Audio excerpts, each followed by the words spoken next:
Assalamualaikum warahmatullahi wabarakatuh. Selamat datang di Toya Channel.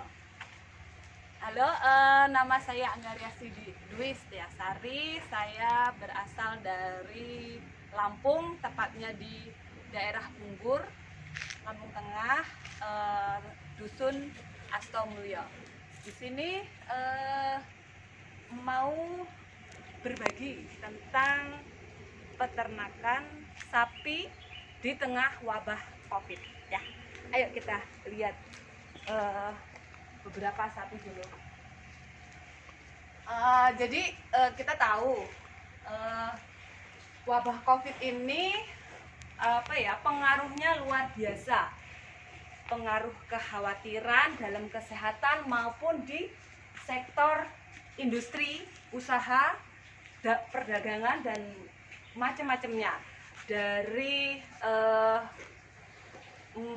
bagaimana cara untuk mengolah manajemen personalnya, maksudnya tenaga kerjanya yang harus kita ikuti dengan beberapa protap. Kemudian terkait juga dengan manajemen kalau sama di sapi ini, manajemen pakan, kondisi pakan, kondisi penjualan. Jadi selama COVID ini kita tahu semua industri itu mengalami beberapa kondisi yang cukup mengkhawatirkan. Kenapa? Karena contohnya saja di sapi ini permintaan itu jelas menurun karena sekarang ini biasanya sapi-sapi ini adalah dipakai untuk beberapa acara-acara besar seperti perkawinan, kemudian hajatan-hajatan, kemudian kebutuhan kantor maupun kebutuhan rumah tangga. Nah, sekarang ini karena ekonominya sedang mengalami krisis, jadi permintaan jelas akan berkurang. Nah, kemudian ketika permintaan berkurang, kemudian kondisi sekarang permintaan berkurang, kemudian harga pakan itu tetap. Jadi kita perlu strategi supaya bisnis ini tidak mengalami kolaps. Strateginya apa? Nanti kita bagi-bagi supaya saling sharing juga. Jadi ketika permintaan itu berkurang di dalam usaha sapi ini, kita harus menerapkan strategi supaya sapi tetap terpelihara bagus, kondisi pakan juga tetap terjaga, dan setelahnya dari hasil itu margin keuntungan tetap memenuhi dalam standar. Caranya gimana? Caranya kita karena permintaan berkurang, akhirnya kita tidak bisa melakukan penjualan secara maksimal. Jadi dalam kondisi ini kita melakukan pembelian beberapa bakalan, karena bakalan harga bakalan pun juga mengalami penurunan. Jadi kita bisa membeli bakalan untuk mengisi kandang kita.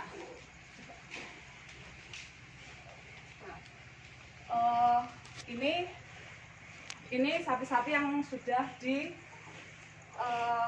diproses ya, sudah dipelihara beberapa bulan, tapi belum maksimal bodinya. Jadi belum maksimal penggemukannya. Ini masih dalam proses. Kalau yang sudah lumayan sih yang sebelah sana. Bisa ditujukan untuk yang besar-besar. Ayo. Ini pakannya, ini pakan onggok. Pakan onggok sekarang kita pun juga harus melakukan manajemen pakan. Kenapa? Karena kondisi COVID ini kita harus bekerja sama dengan beberapa pabrik supaya stok pakan kita cukup. Jadi gimana caranya kita gudang-gudang kita penuhi dengan stok pakan supaya kita nggak kekurangan pakan. Jadi kalau semua ada yang ngejual pakan, kita bisa penuhi itu.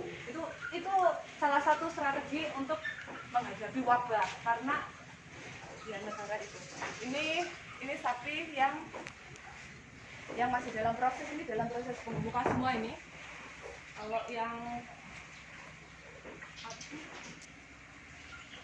ini Ini kotorannya dibuang ya apa Ini dijual? nanti kotoran di dioper ya, dioper untuk diolah selanjutnya untuk menjadi pupuk-pupuk organik, Tapi kalau semua kita nggak ngolah pasir ini, jadi sudah Jual langsung ya? Ya, dijual langsung, gelondongan.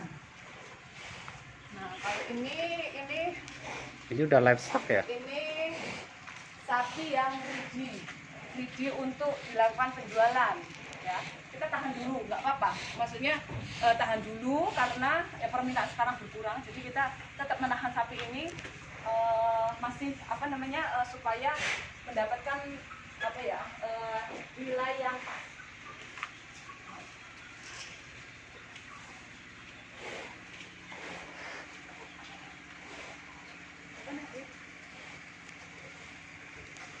Untuk kapasitas kandangnya ada berapa? Kapasitas di sini sekitar 250. Kemudian di sini terisi untuk bakalan baru nih terisi 17-an, jadi sekitar 200 ekor.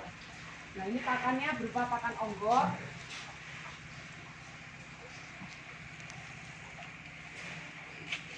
Ini sapi yang ready, jadi sudah layak besar untuk sekali. dijual. Ini bobotnya kurang lebih sekitar 600 ya, 600 sampai 500 ya. 600 ya. Ini 600-an.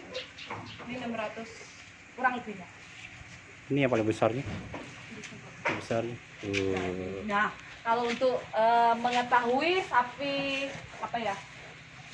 tips lagi ya, sapi ciri-ciri sapi yang bisa gemuk maksimal itu dilihat postur tubuhnya, kemudian dilihat juga tinggi kakinya. Nah, semakin dia tinggi kakinya, semakin tinggi posturnya, itu bisa maksimal untuk penggemukannya. Nah, coba ini dilihat ini overweight, ini sudah overweight nih, keabotan.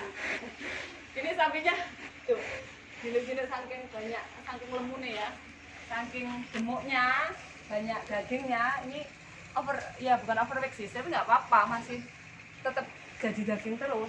Nah, ini kakinya lebih pendek ketimbang yang tadi ya. Jadi nanti besarnya lebih besar kaki itu yang jenis kaki tinggi itu. Nah, ini postur yang bagus untuk dilakukan penggemukan.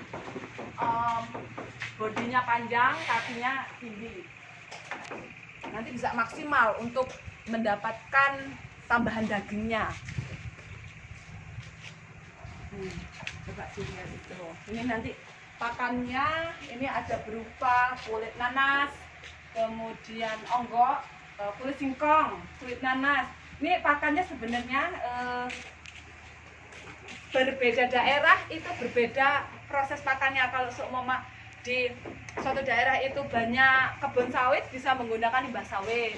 Jadi kita sesuaikan aja daerah tersebut unggul di mana. Kalau semua di Lampung sendiri, di sini banyak pabrik singkong, jadi kita menggunakan limbah singkong berupa kulit singkong.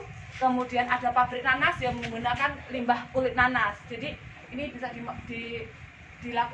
digunakan untuk penggemukan sapi. Nah, untuk daerah-daerah Riau, Pekanbaru, di sana banyak pabrik kelapa sawit, bisa menggunakan limbah kelapa sawit. Oh, ini yang dinamakan stok pakan ya? Ini apa sih jeneng ini? Stok ya, pakan.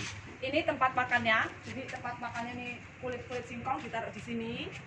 Nanti kalau semua per hari bisa diambil di sini. Ini sih ditutupin biar nggak kena hujan. Terus kita juga kasih minum.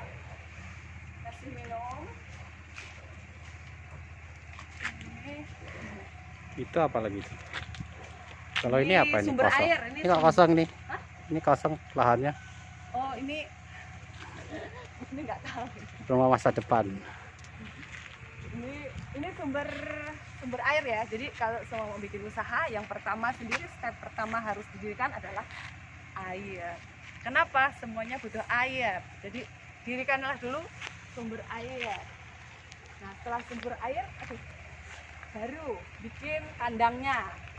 baru bikin kandangnya ya, bertahap bikin kandangnya, nggak langsung akeh, bertahap dulu bikin kandang 1 dulu atau 2 dulu, terus nanti kalau semua sudah dapat keuntungan Wah, bisa panen jambu merembet, itu.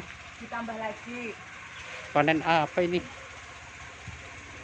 Ini hasil panen beberapa. Ini ada gori, mau dibikin gudeg. Ini gori, namanya gori, nangka muda. Ini mau bikin gudeg. Terus jambu merah. Banyak juga itu buah-buah jambu. Ini kandang, kandang Ini satunya lagi. feedlot 2. Feedlot 2 F2 EF ya, Ji. Ini berarti kelompok E, kelompok F. Jadi kita harus membuat juga ini apa namanya? Kayak mesh ya. Ini mesh B F2 kelompok F, F2 kelompok E. Jadi kita harus kasih nama. Bisa kasih namanya macam-macam. Bisa pakai Romawi, alfabet. Itu penting banget untuk niteni, untuk memberi tanda ya. Nah ini Bukuan. kebetulan ini kan ada kerjasama dengan beberapa investor. Jadi tahu nanti posisi sapi milik Pak Sardi di mana. Sapi milik Pak Sardi letaknya di F2 kolom F nomor sekian. Jadi ini sebenarnya digunakan untuk mempermudah pelabelan sapi ya, selain menggunakan ear tag ataupun apa sih jenis itu anting-anting yang di sapi, bisa juga menggunakan pelabelan tempat. Pelabelan tempat itu diberikan untuk memudahkan mengklasifikasikan sapi-sapi ini. Nah seperti ini, sini ya.